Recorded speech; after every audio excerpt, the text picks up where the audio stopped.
This is the Fredericksburg Neighbors Podcast, the place where local businesses and neighbors come together. Here's your host, Dory Stewart. Welcome back to another episode of the FXBG Neighbors Podcast, where we share the stories of our favorite local brands. I have a special guest joining me today. We've got Daniel Perron joining us from Locavore. Daniel, welcome to the podcast. Thank you for having me, Dory. Well, I am really excited for this interview and excited to learn more about you and Locavore. So let's start there. Share with us all about Locavore. Sure. I mean, if for the guests who haven't been to Locavore yet, we're a very seasonal American restaurant. We partner with a lot of farms in the area in the Mid-Atlantic region, and really try to highlight what they have to offer.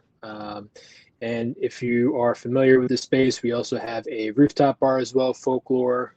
Once the weather turns, we'll obviously open that up, but for now, the focus is downstairs. Amazing. And how long have you been open? We have been open since August of last year, so we're coming up on the 6-month mark, I believe. Amazing. Congratulations. Thank you. I appreciate it. I have had the pleasure of having dinner there, and so it's amazing. It's very good, and I love the atmosphere, and the service was fantastic. So I highly recommend it to all my friends and family. So if you haven't been yet, you got to go. And so tell me, right now, I know that things are seasonal and you kind of change things up, but if someone listening hasn't been yet and they want to try it out, what dish would you suggest they try?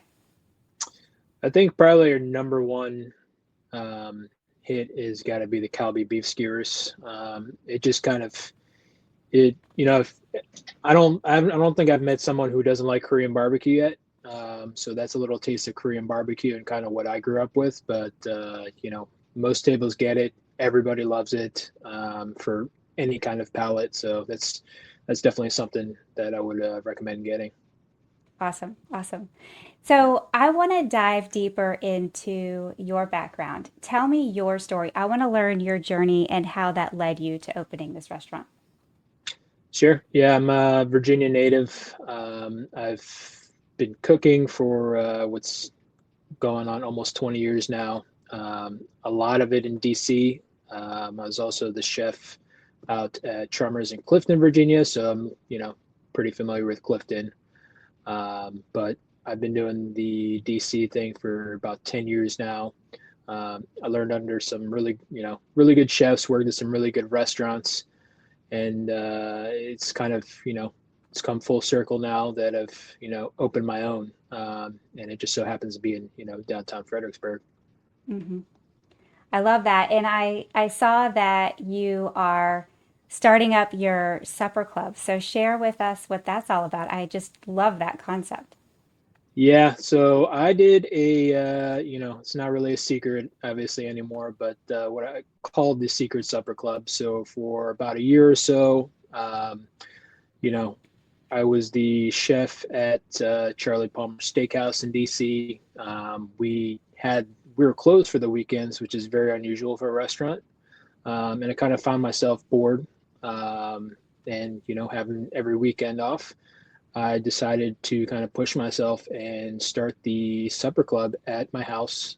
And it kind of started, with about a dozen people or so, and kind of grew from there. And the demand, it went from, once or twice a month to doing it every weekend to sometimes twice a weekend. But, it's a very unique experience. Obviously kind of going to a complete stranger's house, but also kind of dining with, complete strangers.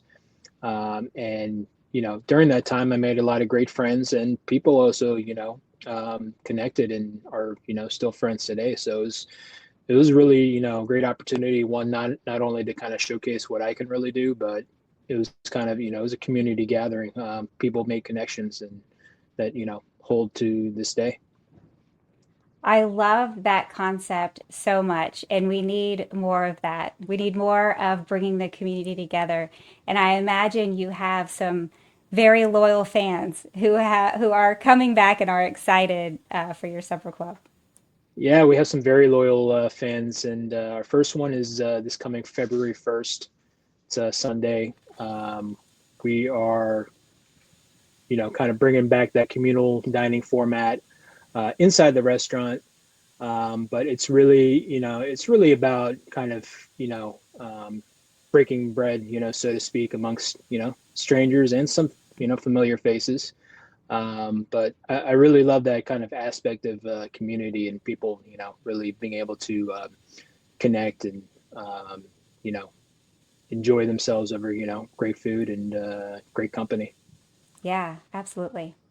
So let me ask you this. Do you find that there are any myths or misconceptions about your business? There's definitely a lot of misconceptions, I think, just about, restaurants or chefs in general.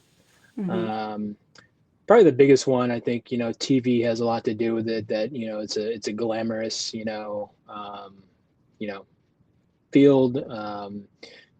There's not a lot of work that goes into it, and it's kind of quite the opposite. I'm working nonstop every day, and honestly, I haven't, not only being the chef, but the business owner of a restaurant, there's always something to do. So I haven't really had a full day off since we opened back in August, but there's always something to be done, taken care of, something to work on, etc. So the hours are crazy, not for the faint of heart. And it's probably less, you know, heck of a lot less glamorous than you would see on TV. You're, responsible for everything, not just the food. Staff, repairs, drawing business, etc. So I wear a lot of hats. I work a lot of hours. It's a lot of work. So that's probably the biggest misconception about being a chef or just a restaurant owner in general. Hmm. Yeah, I imagine it's a giant undertaking. And so if someone came to you and said that they were thinking about opening a restaurant, what advice would you give them? I would definitely, do your research and be patient. Those are Mm. definitely the two, definitely being a patient. Don't jump on it if it doesn't feel right. But definitely do as much homework as you possibly can. Know your numbers. Know what, you need to get there. Because once you get there, once you sign the lease, that's when, the real work starts to begin. But um, it's definitely a passion, kind of a passion project. Like I said, Hmm. I put in a ton of hours, but definitely do your homework and definitely have a lot of patience. Are the two biggest things I would say. Yeah, yeah. You've got to love it, right? Yeah. I'm not really good at anything else, so I can't imagine myself doing anything else other than being a chef. Hmm. Hmm.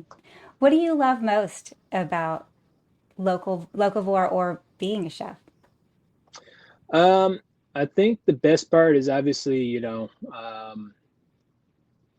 obviously cooking, great food, but it's also trying to convince people who don't have, maybe the best palates, or maybe are more like steak and potato kind of eaters, Hmm. to try new things and um, try to open their horizons to new foods or new items. I think especially for Fredericksburg, what we're trying to do isn't, quite the ordinary restaurant. Hmm. We're really trying to, we make everything from scratch. There are no pre-made items, so we put a ton of effort and love into everything. So when I able to kind of pass that on to someone who would normally wouldn't try, say for example, chicken liver mousse, um, Hmm. and they turn out to love it. That's definitely like one of the most like rewarding aspects. Yeah, Yeah. that's a lot of fun to open people's eyes to things that they otherwise would not even think that they would like something like that. Yeah, it's definitely, it's a long term, again, the patience thing. Hmm. But, convincing people to try something, they normally wouldn't, and then Yeah. them liking it it's definitely Hmm. very rewarding. Yeah. What is something that you wish the listeners knew about Locavore? Yeah, I mean, kind of piggybacking on what I said before, it's not the ordinary downtown Fredericksburg restaurant. Um, we're trying to do something, a little bit more upscale, but still, super casual atmosphere. You can kind of come as you are. But I think for some people, it's a little bit intimidating if they take a look at the menu and kind of see things that, they don't recognize or if they've never heard before. There's that kind of intimidation aspect, but what I can say is like just give us a try. There's gonna be something that you're gonna like. We even have a burger on the menu if are afraid of trying new things. But it's again, we try to bring a little creativity to the food. So just try to have an open mind when you come, and I'm sure there's gonna be something that you're gonna enjoy and love, whether that's a food or a cocktail or just the ambiance. Hmm. Amazing, amazing. Yeah. So, if the listeners want to come check you out, tell us your address, tell us how they can get in touch with you. Yeah, so if you want to check us out, like I said, we're in downtown Fredericksburg at 314 William Street. If you want to make a reservation, you can either call us or you can go to our website, locavoreva.com, or our Resi page and search Locavore. But we're not too hard to find, so. Amazing. Well, congratulations on your success. I love the food and I love that you have brought these fresh ingredients to Fredericksburg, and I just love this special restaurant that you have created. So, thank you for sharing Locavore with us and joining me on the podcast. Yeah, thank you for having me again, and I hope to have you and some of the guests down at the restaurant soon. Amazing. Thank you. Thank you. Thank you for listening to the Fredericksburg Neighbors Podcast. To nominate your favorite local businesses to be featured on the show, go to fxbgneighborspodcast.com.